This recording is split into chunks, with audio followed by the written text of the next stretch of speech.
15 years, as you mentioned. And I think we've seen a lot in the last few years, especially over the COVID period, and how businesses have been affected and reacted and changed. And I think the same goes for the CFO role, and how it's had to shift and change and mold to some extent for new business and the way we do business today, with people working from home in remote locations, and being able to work effectively with people, that are not on site, that are remote, and all these other challenges that the technological world throws at us. But I think it always comes back to the core of leadership, being able to be a sound leader, look at the financial challenges in a business, and inform across broad strategy, not just be purely a finance-focused individual.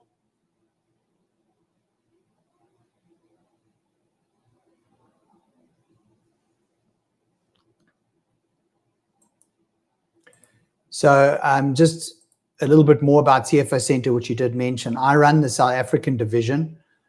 We also do work in Africa. And, our focus is on smaller businesses and larger corporations. We cover the full ambit of business, from the sort of mid-tier right up to the large corporate organizations, and support with their financial leadership challenges, CFO needs often, and sometimes other more specialized services as well. All right, Rowan, thank you for that introduction. And I just want to make sure, I see I've got some connection problems. How is my sound now? Yes, actually a lot better, thanks. Oh, wonderful. Yeah, I bought these new earphones, and they now seem to give me issues. So I'm back just on the speaker of my MacBook. I don't want to redo my introduction, just to say hello to everybody and welcome to the edition of the CFO Club, where we interview Rowan de Klerk from the CFO Centre. You're welcome to join the CFO Club. We host international events, local events, do networking, a lot of podcasting, and then one of the things we do is we interview influencers within our profession. So Rowan, the CFO Centre is involved in CFO outsourcing work. What is the trends that you've been seeing within the CFO profession? A while back, I recall reading a lot about the modern CFO. It was as if every time you picked up a publication, maybe from the Big Four or consulting firms, everybody was just talking about the modern CFO. And partly also why we started these interviews, to understand the challenges faced by CFOs. And we've seen and heard CFOs moving more into strategic roles from their more traditional function. And of late, there's obviously been now automation and digitization coming on board. There's obvious pressures in a very difficult economy to manage costs and expenses, looking for new sources of revenue. But from your side, working with CFOs, and also from business side, I'm sure you have a particular insight into the challenges faced by CFOs currently. Paul, I'm sure you also saw all these articles. It was as if everybody was just talking in our profession about the modern CFO, the qualifications and requirements and challenges faced by this modern CFO. I know Deloitte had a few articles with that title, and some of the other stakeholders issued them. And there's so much resources available for CFOs. We know the technology changes, automation and digitization. We know economies are struggling, and CFOs have to focus on cost and new revenue models and generation. But given your particular experience, being able to connect with so many CFOs, and also having an insight into business, what do you think is some of the major challenges faced by the modern CFO? Thanks, Nicholas. I would say the modern CFO is challenged by many, many things, because the world is changing so fast. But one of the key things is to become more of a business partner rather than just a finance partner, because there's, finance has so many tentacles into all facets of the business. And if you remain in your finance neck of the woods, so to speak, you won't be adding value to the whole business. And certainly the strategic elements cut across and involve the whole business, and finance cuts into all of those. I would say that the modern CFO is also someone who has to look at the key stakeholders that are inside and outside the business, particularly outside the business, and get far more involved with those key stakeholders than they have been in the past, and know who they are. That's customers, suppliers, investors, shareholders, and other groups, employee groups and others, and be part of the relationship forming and forging in those areas as well. As well as all the technical aspects of finance and the challenges we face today with all of the new laws and international laws and global businesses and all of this that come into play as well. All right, thank you for that input. And now let's move on to your article. As I mentioned, at CFO Club, I'm the editor for CFO Club, and we regularly obviously do relevant research on developments within the market and follow influencers. And one of the persons that I follow is Rowan de Klerk. And the particular article I'm referring to that caught my eye was why your CFO should play more golf. I found obviously it's a very interesting take on the role of the CFO. I also read that article. It was quite interesting. It's all about networking and taking a different perspective from my side, and also running the organization that I'm involved with. We have exactly that challenge with our. I see that challenge that you've raised in your article. The role of our CFOs can so much focus on cost and expenses, and then kind of lose sight of the business side of things. So if you maybe could just highlight for us and the audience what made you write that article. I'm sure there's an underlying cause, and just explain the article a little bit more. Sure, I'll do that.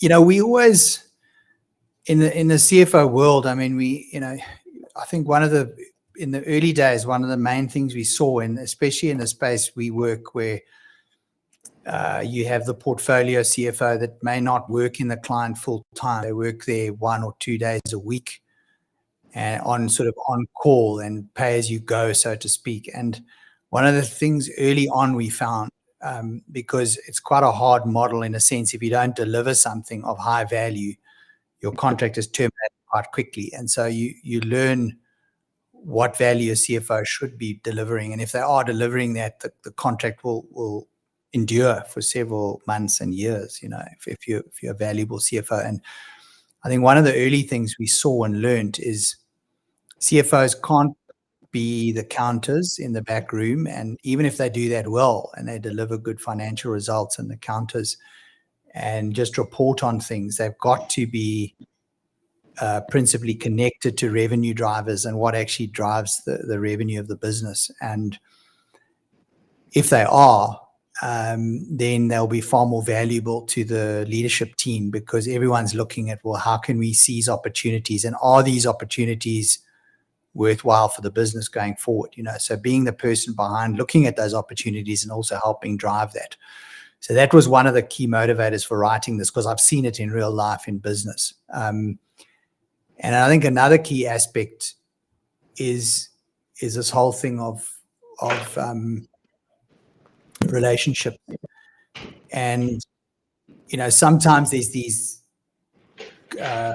silos in the business, so to speak, between the business functions, where marketing will be sort of stonewalling against finance or against operations, and there'll be these, and against production. Finance will have some challenges, and it's like, how do you get harmony in the team so that they work well together, rather than come up against each other with in a sort of a hard-nosed, challenging way. I mean, we must challenge each other in business, but we should also work in harmony. And it's to gain a better understanding of things like marketing and sales, and realizing that those people are fundamental to the organization in terms of building relationships and keeping the intangible assets, so to speak, alive, which are relationships, actually. And if your CFO becomes part of that and can see into that world and how it works, they can be people that can drive customer relationships, make sure that everything's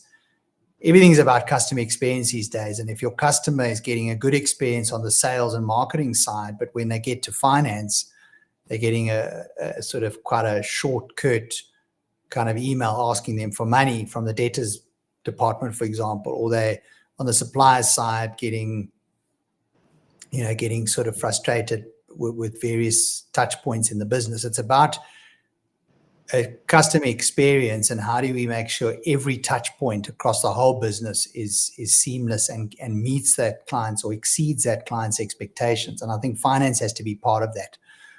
So that's what sort of motivated me into this article, Nicholas. Yeah, so there's a lot of things that you said that resonates. I can, as you were speaking, I could relate this back to my own experience with in our organizations with the finance team. How would you go about instilling that approach with a CFO? I'm just thinking back to what we studied, and it's all about numbers and business, and the bottom line. And there's so much pressure on CFOs to focus on that number, the profit number, and the cash. I know there's a lot of things that we have to report in the integrated reports that we have to do, and the impact that we have on the world and on society. But in the hard and cold world of finance, you have to focus on that number. So it's understandable that CFOs are very fact-based people. But as you said, if there's not that shared understanding of business and building relationships, then you're going to run into trouble. So how would one instill that in the CFO, or what can they do to develop that skill? Sure. I think often, maybe the leadership aspects of this type of discipline, like finance, is not emphasized enough. But the people coming into CFO jobs, it's not just about the technical qualifications. That's one part of it. I think there has to be development on the leadership side, either a person that has natural leadership attributes or goes and acquires those in some of their own personal development, which a lot of leaders will do. And I think that's one of the key things in terms of recruitment these days. We do quite a lot of recruitment is the leadership aspect, the EQ aspect of a person coming into the business, because if they are a strong leader, they will be able to build a strong team and set the team up in the right way to deliver a lot of the technical aspects of finance. And then they will have the time to create the space to go into the rest of the business to deliver some of the things I've been talking about. So it's to keep that big picture perspective and make sure they've got others that are going to support them and help them to deliver what finance needs. So it's about a structured, well-structured people and systems,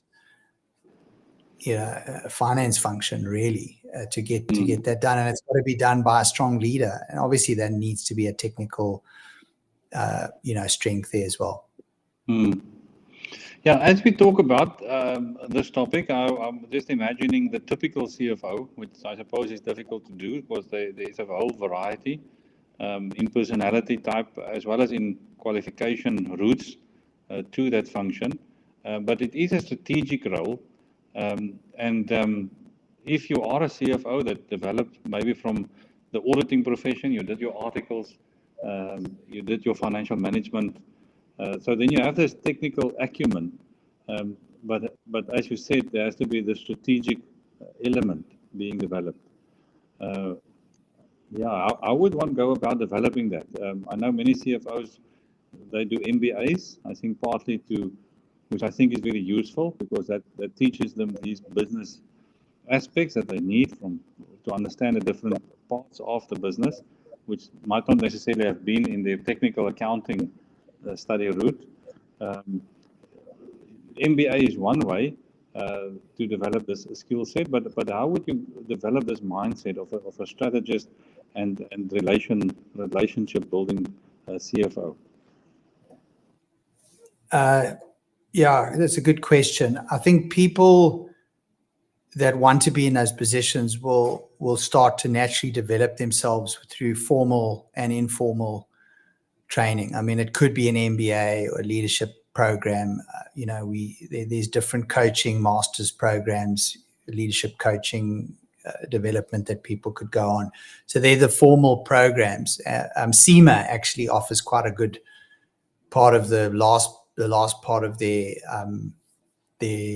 final qualification.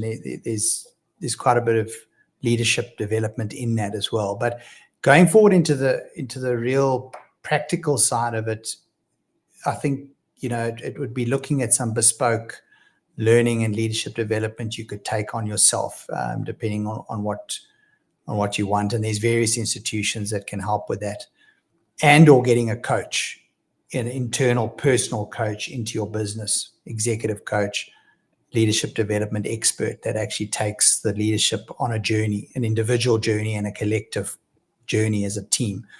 That's some of the work that can get done if you see potential in people as they develop through the organization. But I think it's different for different, role plays, and depending on how large a business is, how small it is, so yeah. Yeah, you mentioned SEMA, and these days there's so many avenues that you can select as a business from the type of CFO you want to appoint. There's obviously the strong CA route. There's the SEMA route. Cyber has developed their own designation, chartered CFO, where we linked our the qualification with an MBA, so it's an accounting plus MBA. I've also seen some in about, I think there was some research done in the past, about 30% of listed company CFOs do not come from an accounting background, and we did some research on that. It's either from a legal background or actuaries. And then especially in the US, there was also research done that only about 30% again of their listed company CFOs come with a CPA background. So is that a trend within the industry to look at CFOs with varying qualifications, maybe to address this issue of being able to understand the business and building networks? Yeah, that's a tough question. I'm not sure if I know the answer, but I can just speak from what I've seen, and we still have a lot of CASA chartered accountants that dominate the role of CFO, I think, in the country. The CASA qualification is still a very strong, largely technical, but a very strong qualification in this country and internationally. I can't speak for all the other institutes around the world, because I think to varying degrees they have quality, but I don't want to speak about those. So I think internationally you might find that trend is higher than locally. But I do think any qualified person today, whether they CA, SEMA, whatever route, would have to look at their own personal development and say, if I want to get to a top listed multinational one day, this is not the end for me. I need to have something more in my armory here.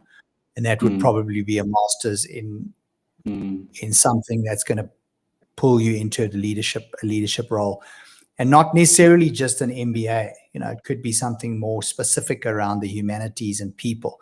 Because at the end of the day, we're working with people and managing people. And if you get that part right, I think you'll be sort of 80% there. Yeah, there's this saying that as you were speaking, I was reminded of that. People don't care how much you know until they know how much you care. And that is quite a significant wisdom that somebody once shared with me. So it's Right. difficult. You want to fix things, and especially if you're a project-driven or a task-driven CFO, you kind of sometimes forget that you're working with people, and without a team behind, you're not going to achieve the outcomes that you were hoping for. From the CFO Club side, and SIBA, we exactly in our research has shown the same, that you would qualify, you would do your articles and then qualify as a CASA, and then you would add this additional 8 to 10 years of experience to reach the CFO role, and that's what we wanted to map, the exact business acumen that you now gain in that during that period. What we also are seeing is a lot of CFOs as part of their building their CV, and I just wanted to get your view on it. They start joining like boards or work groups or committees. In our CFO Alliance, we created work groups on international tax and ESG and automation, as well as CFO certification. So there's these first 4 work groups. Would you recommend and for a CFO to join like technical work groups to help shape their profession, or is it all just about business and focusing on your own business? So just that connection between building your international network by volunteering on work groups or other boards, or just focusing on your own career within your own company. I think, one good thing about South Africans is I think we have an outward-looking approach, and we've often been outward-looking and outward-focused because our economy's struggled over many years, and people have tried to build businesses that are international.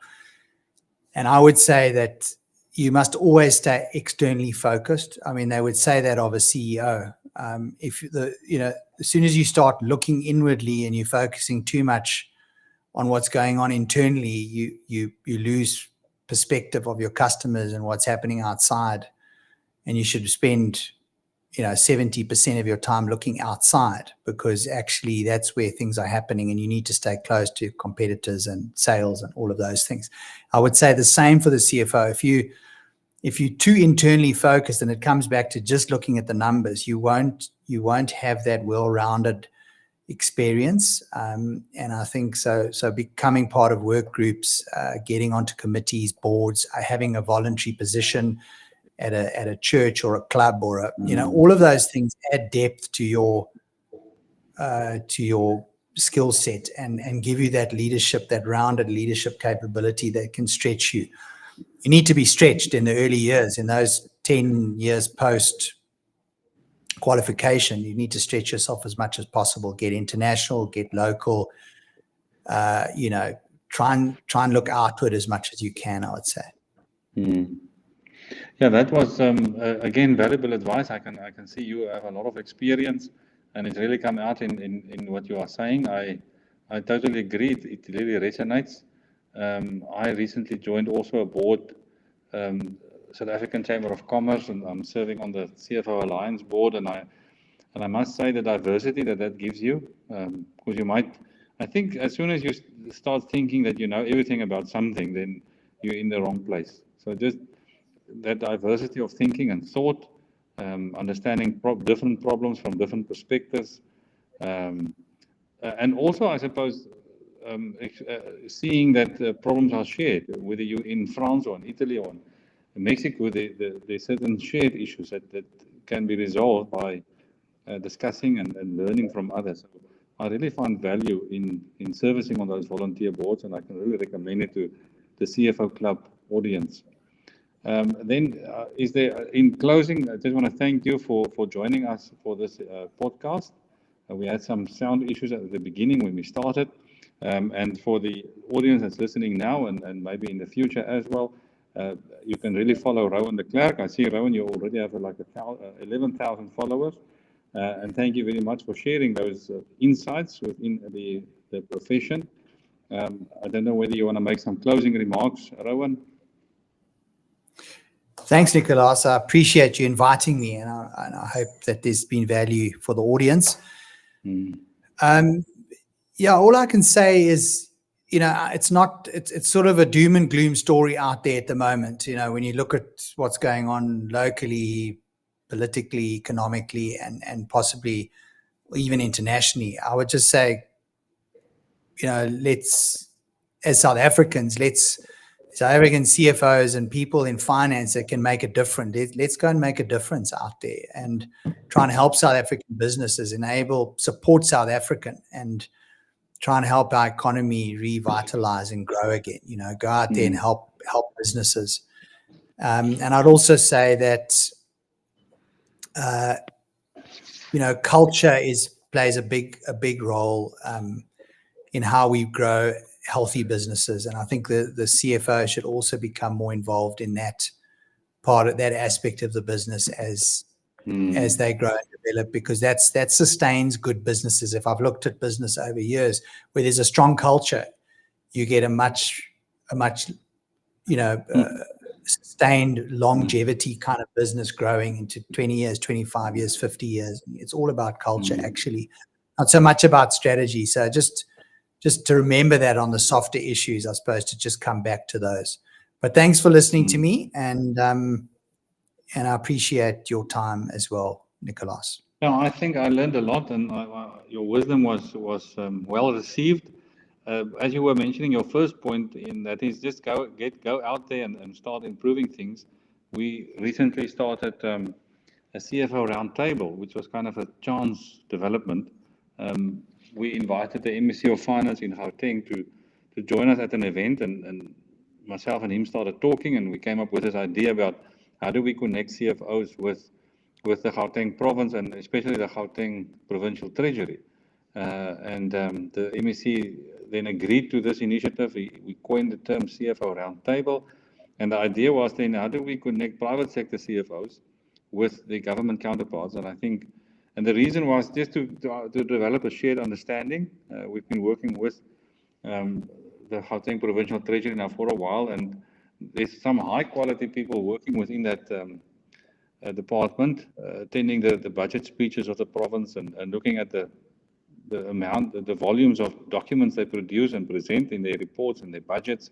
Those are really well thought out processes and procedures, and yeah, that's something that you would take for granted if you just read the media. You wouldn't think there's this high quality type of people working within government. So, but meeting them and understanding their challenges and limitations with what they can do was really helpful. And then on the other side, being able then to connect CFOs with the provincial government and identifying how we can together increase GDP.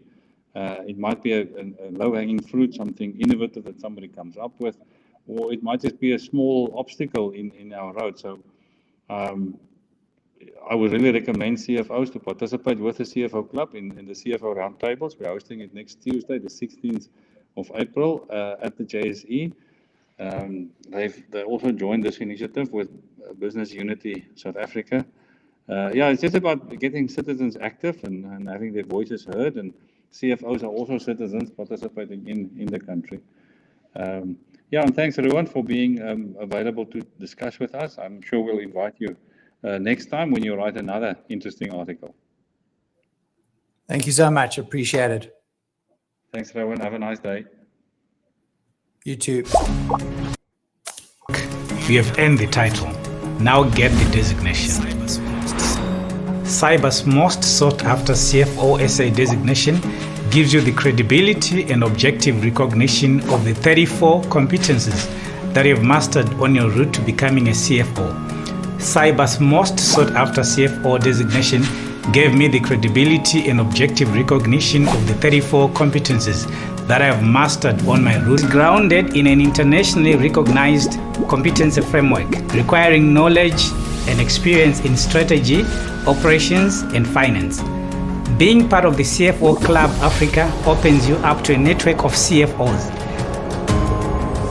The CFO SA designation is relevant to you if you have experience in performing various finance executive functions within the finance department. Being part of this elite group of modern CFOs helps you grow alongside your peers in a valuable source of advice on leadership challenges. If you are looking to demonstrate your leadership abilities to the future employers, then this designation is for you. Apply now. It's time to step it up. Become a finance leader and get recognized as a CFO.